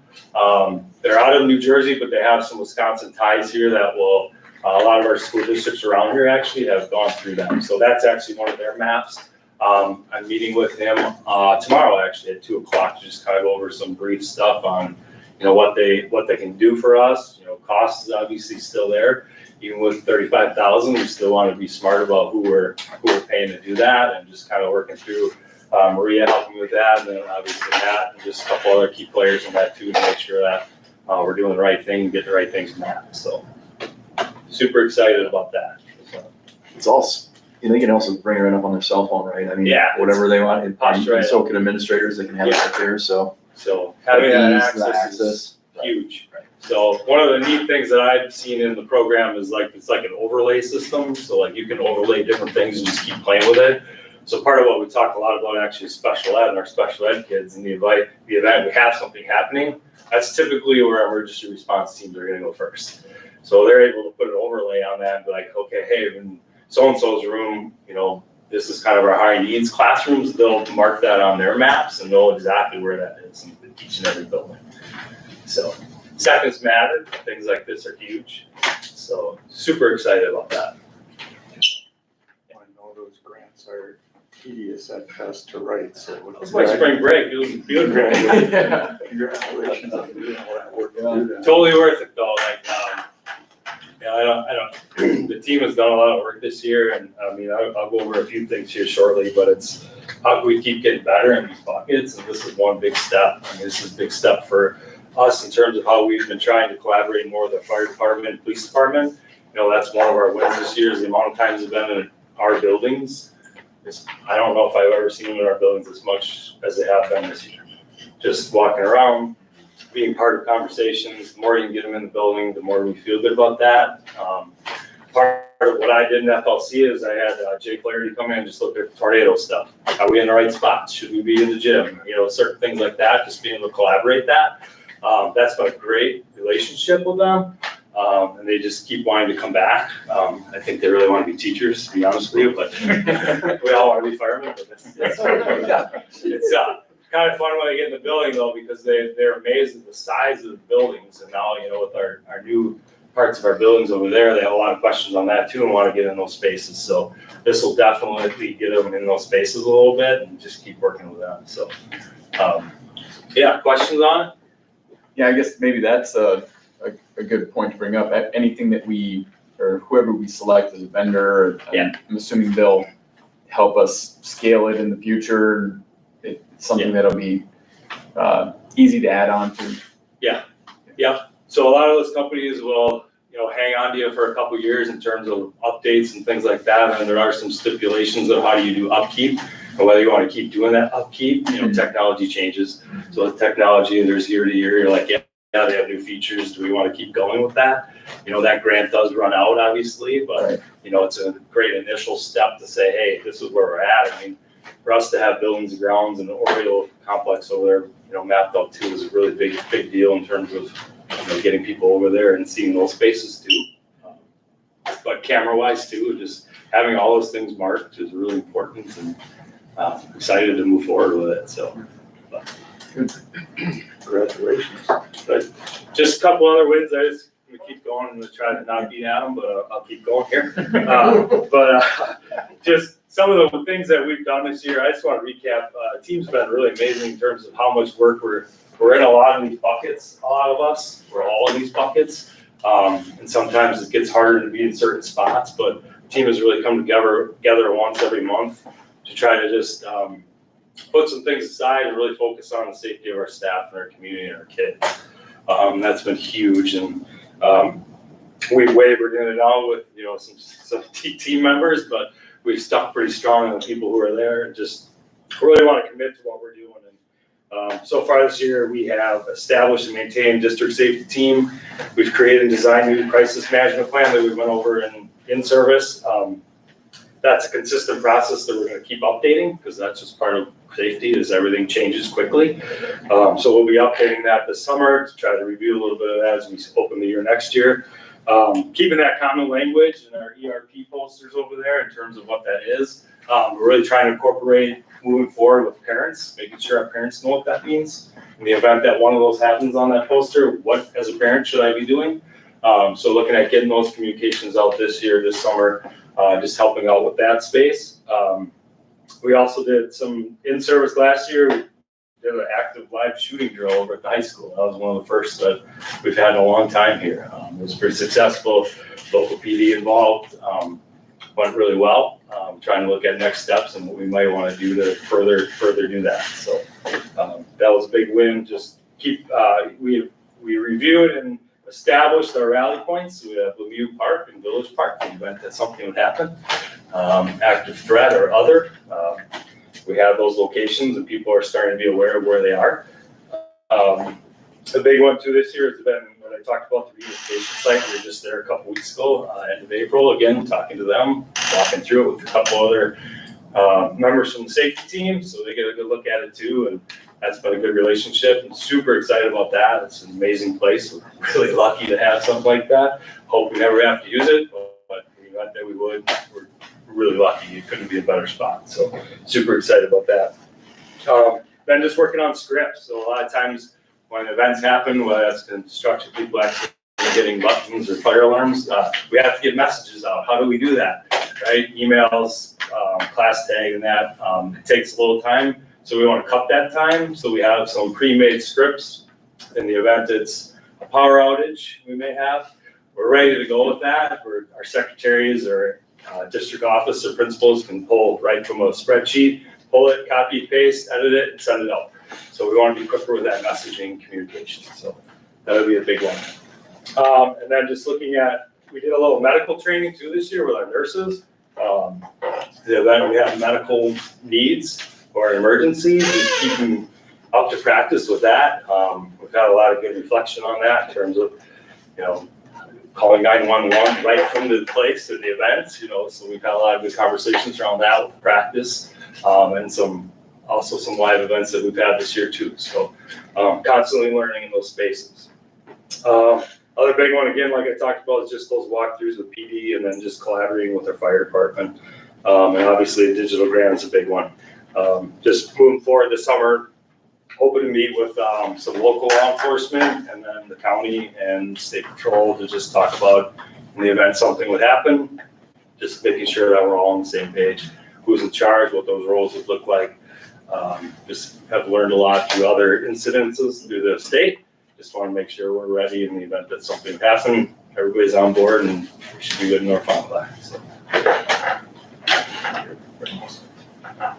Any questions for Brett? Appreciate your time. Thanks, Brett. Appreciate it. Thanks, Brad. All right. Let's go back to engagement communications really quickly. Staff appreciation week recap.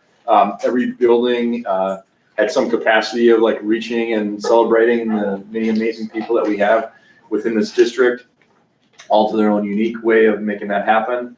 And so again, and it was also great. We had, individuals from outside of our organization support and families share and bring things in and share their gratitude in different ways. So we're very fortunate to have a community that reaches out during that time too. Staffing update, we are very close to filling everything that we have within our gaps. One area again is our tech ed teacher. We're still got that posted and out there. We're also still looking for a 612 interpreter for our schools. So, but honestly, we've been able to, as you're gonna hear tonight, hire quite a few people and bring them in, and we're excited about them coming in. So, but making that happen early on and all the work that happens within that, the principal leadership to organizing all those interviews, to doing all the reference checks, it takes a lot of time. So we're very fortunate we got good people making that happen. And then finally, graduation reminder, this week, Thursday, as Abe pointed out, we're all up on state leave. So 6:30 at night, I think we'll be there a little bit early. There is a practice run through in the morning on Thursday at 9. You do not have to be there, but if you'd like to come and just watch some of those things happen, and I believe at like 10:15, the graduates go through FLC and then BAMS as well. So just so you know, that's all happening too, if you want to catch that. These guys in the back. What's that? These guys can park in the back. Yeah. If there's spots available. So if there's in the back, we're gonna have all that construction area like cleared out for, we all want to, have a spot back there too. There's availability. Or walk from here and go over there too, and that's all works too. So that's what we had about on the engagement communications, really quick run through. The financial operations, and are you covering any of the Oriole Outfitters, Maria, or no? No? Okay. So I don't think Kurt was able to be here tonight, but I know that they, usually do a report out. I don't see the report in any of the documents that we were shared with, so unfortunately we won't be able to share that with anyone at this point, but they do an amazing job with running the Outfitters, the school store, and having that stuff available, but we'll have to run that next time, hopefully. And then anything else in the financial area? No, I'll just have a budget revision that need to be. Before we get to that, right? Yep, okay. And anything on the referendum, quick, Dave, quick for us from the operations standpoint, and just tell us how far ahead they are? We're just flying. We gave Skeeter and the crew last Friday, we gave them, or 2 Fridays ago. Yeah. 16th, 17th, whatever it was, we gave them the consumer ed. They're already putting backing and sheetrock, ready to start mudding, putting everything back together, so they're flying. The last pod that we gave them 3 weeks ago, their sheetrock and painters are starting on Thursday. So if we could move 4 people, we'd probably be another 3 weeks ahead. But that's fine. And then, as soon as like even next week too, there's gonna be other people out of those spaces where they're gonna be moving on that 3rd pod. And as Dave pointed out, the family consumer and all those new cabinetry and stuff for the family consumer culinary area is gonna be redone. It's just amazing the work that's going on. Weight room branding potentially this weekend. Hopefully by the end of the week, Yeah. Monday, Tuesday at the latest. And that'll be close to being- Start putting stuff back together there. Yeah.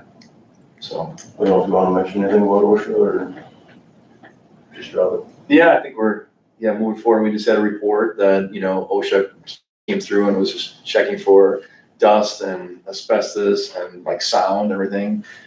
They walked through, they didn't find anything of that nature. They're gonna continue to check in with us just to make sure that we continue to be safe, but for the most part, it was just more precautionary and coming in as, making sure everybody's good. Fair enough? Okay. I do have one thing. Okay, great. On Wednesday at 4:15, Alex from USI, Alex Bolger, he's been presenting here. But he is going to present on behalf of Smith RX, their new prescription provider. So that will be a virtual meeting with all of our eligible members. So Alex will have a presentation, he'll introduce the program, and then there'll be a chance for questions, and then there'll be an FAQ also posted after that.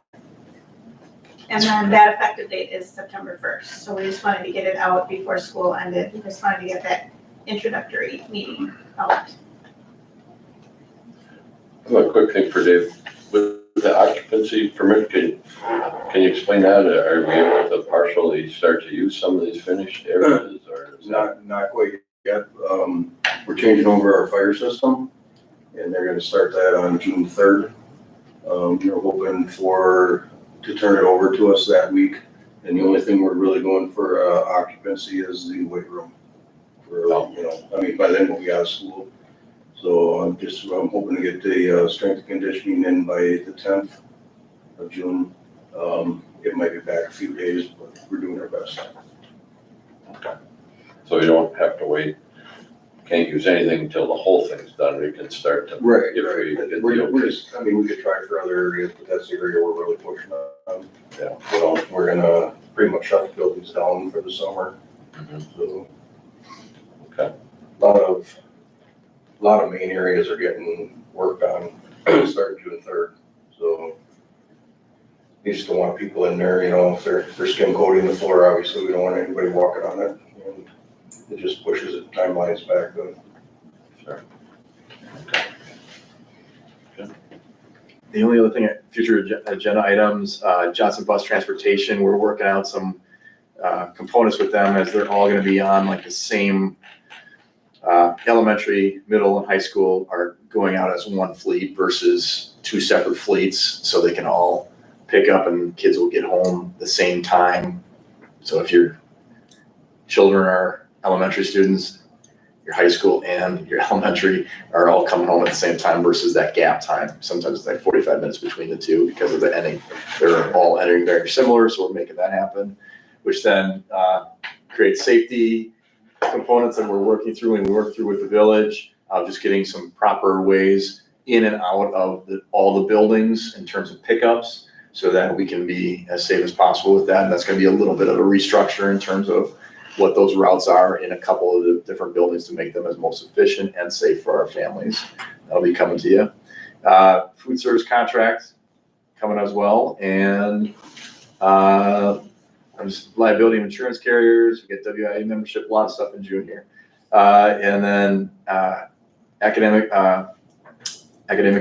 contracts, as well as technology loans and co-curricular handbook coming to you in the theater really soon. So, but a lot going on. Good, great stuff, and thanks for letting us recap those buckets. Just one quick question on that food services. I don't know if you know, Maria, I saw where it was like the deadline for everybody to catch up on their delinquent. Do you have a total of what the dollar amount is? I don't. I asked Julie how that was looking, and she said it wasn't bad. She has a few that are pretty high, but she was pretty comfortable with it, but she didn't have a total for me. Is this, are you talking about the individuals going in the red? Like, yeah.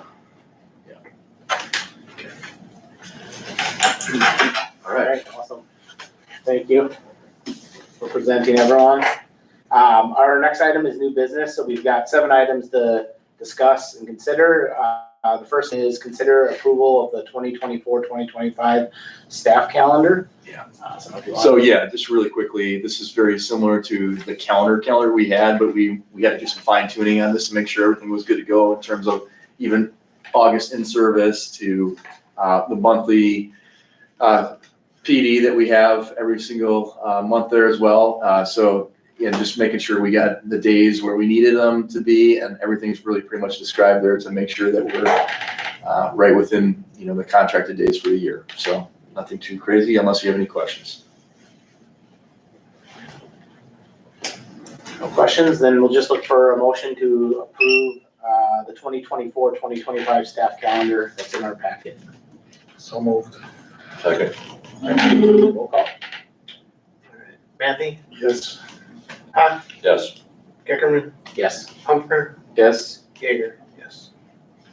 All right, excellent. We have, number 2 is consider approval of new hires from closed session. So we have 3 new hires to approve today. 2 teachers, Jill Peterson and Zoe, how did you pronounce the last name? Go for it. Shannon. Gentlemen, both for Trefford Way, and then also Marie Nascente. Anacente for BAM's math. So all from which are closed session. Any questions on those contracts? Otherwise, I'll look for a motion to approve.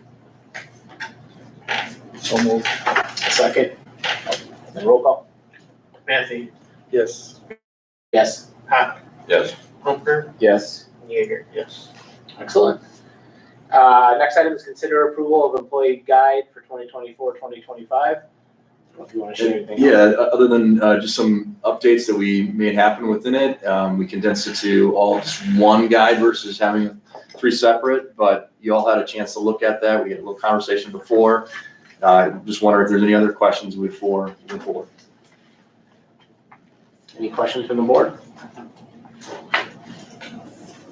All right, well, then we'll look for a motion to approve the employee guide for 2024-2025 school year. So moved. Second. Second. The roll call. Matthew, Yes. Jaeger, yes. Yes. Geckerman, Yes. Humphrey. Yes. All right, next item is consider approval of summer school contracts, which I know we have a stack of them, and just appreciative of everyone raising their hand to do that, so. Do we have a list of the names, or are we gonna do it all as an aggregate? I think we're doing it as an aggregate for this. One question I have from time to time is how many of our school year staff, like the percentage, and how many do we have to bring in to do classes?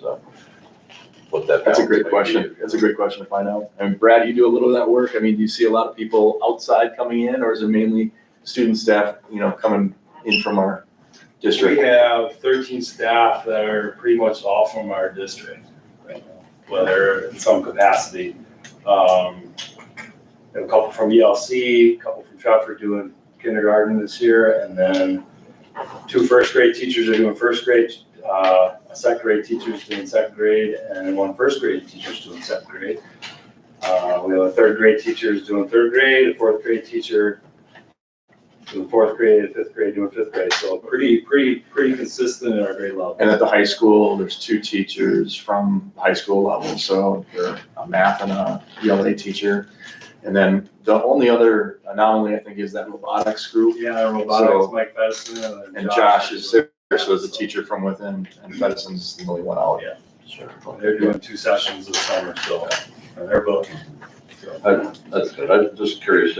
I think it's great though, because summer school is a little more relaxed, and there's kids are seeing teachers they see during the year, and there's a little more engagement, I think, and fun going on. So, Good question, thanks. Any other questions? All right, then we'll look for a motion to approve summer school contracts. So moved. Second. Go ahead, Steve. Yeah. Jaeger, yes. Yes. Geckerman, Yes. Humphrey, Yes. Matthew. Yes. All right, excellent. Next item is consider approval of extra duty pay schedule for 2024-2025, which was in our packet. Any questions about that? No questions? Then we'll look for a motion to approve the extra duty pay schedule for 2024-2025. So moved. Second. Roll. Jacob? Yep. Okay. Humper, Yes. Ackerman, Yes. Huck, Yes. Yeager, yes, Matthew. Yes. All right, next item is consider approval of food service fees for 2024-2025, which also were in our packet. Here. Any questions on, or Matt, do you have anything else on it? I don't. Maria, did you have anything else from Chartwell's that was for changes? There are no changes from this year going to next year. Our fund balance is really healthy, so we didn't need to raise prices Fund balance in the food. in food service. Food service. Okay, just to clarify. All right. No other questions, then we'll look for a motion to approve food service fees for 2024-2025. So moved. Second. And then roll. And then our last item on new business is consider approval for budget revisions, which is in the packet. I don't know if you'd like to share. Sure. Well, the why behind this is, so that DPI has the most accurate information, because they will actually do an equalization aid estimate for us on July 1st.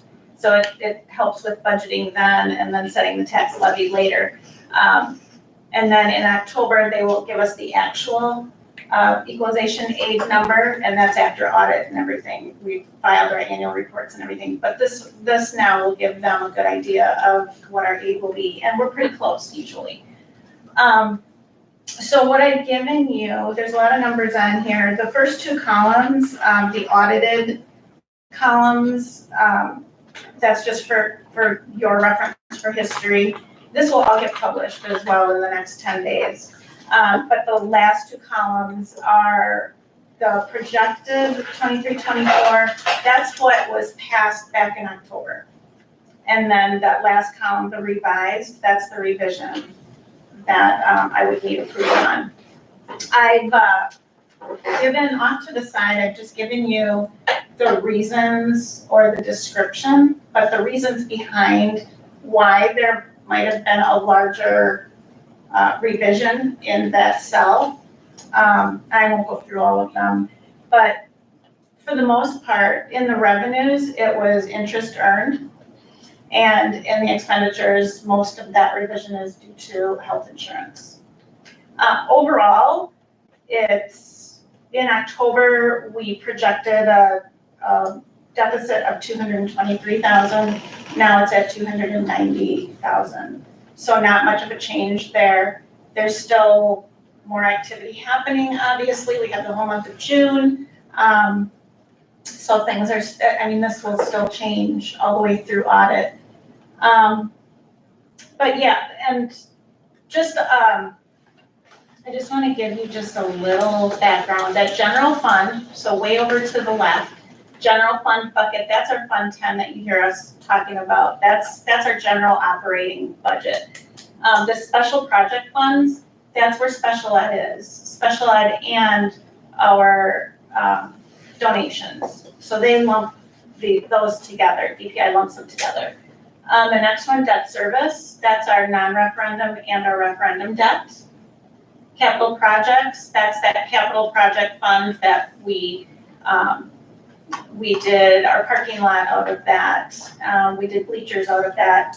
And it includes the referendum expenditures. So anything, you can see the expenditures of 17 million and the projected 15 million. So that's our referendum spending. So how come, sorry to interrupt, how come there was, like, that's a $1.3 million difference? Yep, I had originally projected that we would spend 17 million in the fiscal year. Right now we're at, well, now it's looking more like 15.6 million. So we'll end up spending that all out in That by was my August question. or so. Okay. Yep, and we are trying to use as much of that time as we can in paying those bills. So that we can maximize our interest earned. So we're kind of stretching that out. No, it makes sense. I just wanted to make sure we were planning on spending the whole circle. Oh, yeah, we will. Oh, yes, we will. Sure. Dave's laughing, I think we will. Yep, good question. And then food service is self-explanatory. We no longer have an employee benefit trust. That's our post-employment benefit. We used to have a trust for that, now we just pay as we go. Community service is that Fund 80 that you hear me talk about. That's that separate tax levy for like our middle school sports, for our police liaison, for our theater, things like that are in what we all have to look at. So I know there's a lot on here. The next time you see this, it will be actual, so it will be in September when I present the new budget. So down in the tax levy piece, the last piece on there, Mhm. and the general fund is the special ed stuff levied in that special, or the general fund? It's, You know, I mean, where does the tax levy, for special ed does not have its own levy.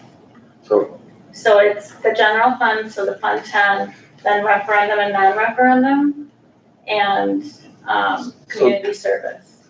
so special ed gets their money from the government but then we transfer from general fund, We right? do, Correct, 13%. yeah, about 3 million. So up above, in the very first part, under general fund, is it that non-program line that is where the special ed stuff goes from the general fund into special ed? The non-program transfer, yes. Okay.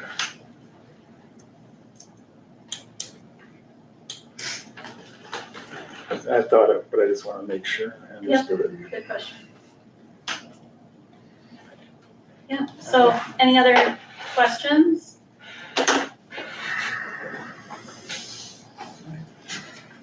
This is an annual thing that we do, right, to kind of, Yes. Yep. kind of catch up with what happened during the year from the October approval. Right, Okay. right, it is annual. Technically, we can do it as many times a year as we want, but it doesn't help us really, but I do want to do it in May. June 10th is the last day that DPI will look at it for equalization aid for that estimate. So I want to make sure I get it as late as possible, but I want to get it before you guys in May. So even though we got hit so much from the insurance stuff, the fund balance really only changed by whatever that is, 70,000 or something, From the proposed to the revised. revised, right, 66,000. Yep, or 68,000. I would have expected it to be more than that. Yeah, well, we got more revenues in, so that helped offset some of those expenditures, so that we were really thankful for that. So interest, we got we got more in library aid. We got more we got a bicultural grant as well. So those all help to offset the increase. Thanks. Sure. Thank you. That's all I have. All right, awesome. Yeah. All right, then we'll look for a motion to consider the approval of the budget revisions just explained. I'll make the motion. Second. Roll. All right, Hawk, Yes. Happy, Yes. Geckerman, Yes. Hubner, Yes. Jaeger, yes. All right, that is all new business, so meeting is adjourned. So thank you everyone for today. Good night, Oriole Nation. And right at the end.